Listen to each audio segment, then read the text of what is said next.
შაიტნის ბაზრის ტერიტორია, რომელიც მეიდნის ქვემოთ მდებარეობდა.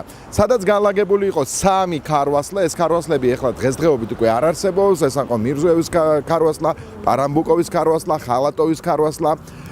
უმეტესობა არ არსებობს მეთქი ეს ქარვასლები და აი ამ შაიტნის ბაზრის ტერიტორიაზე, სადაც ასევე ხალხმრავლობა იყო და სადაც ასევე ძალიან ხმაურიანი ადგილი იყო თბილისის ერთ-ერთი, აი ამ ადგილას ასევე დაიწყო ქვების წვენა სახურავზე, რომელ შენობაზე ჩვენთვის სამწუხაროდ ესეც უცნობია. როგორ დასრულებულა ამ ადამიანის ბედი, ვის სახლსაც აი ამ ქვებს ესროდნენ, ჩვენთვის უცნობია. უკვე მესამე ადგილი განახეთ, სადაც სახურავზე ქვებს ისროდა ვიღაცეები. მითოლოგიის მიხედვით, ქართული ჭინკებს ახასიათებთ ცელქობა. ერთ-ერთი ცელქობა არის, როდესაც კენჭებს ისვრიან სახურავებზე. მსგავსივე კენჭების სროლა გვხვდება სხვადასხვა ქვეყნის მითოლოგიაში. მაგალითად, არიან სკანდინავურ მითოლოგიაში ტროლები არიან, რუსულში არიან ეგრეთ წოდებული დამავოი, რომელიც ასევე ისვრის სხვადასხვა კენჭებს და ადამიანებს აწუხებს, ხო? თუ ადამიანი რაღაც ცუდად იქცევა.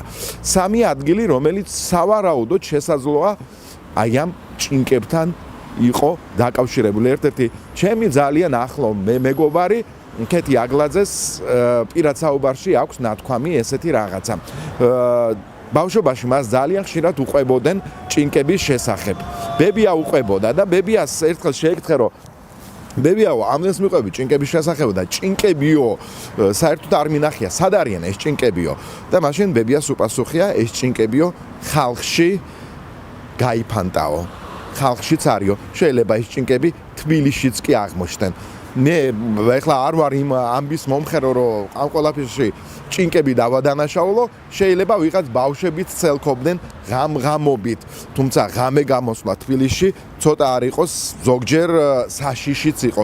განსაკუთრებით აი იმ უბნებში, რომლებშიც დღეს ჩვენ ვიმოგზაურეთ.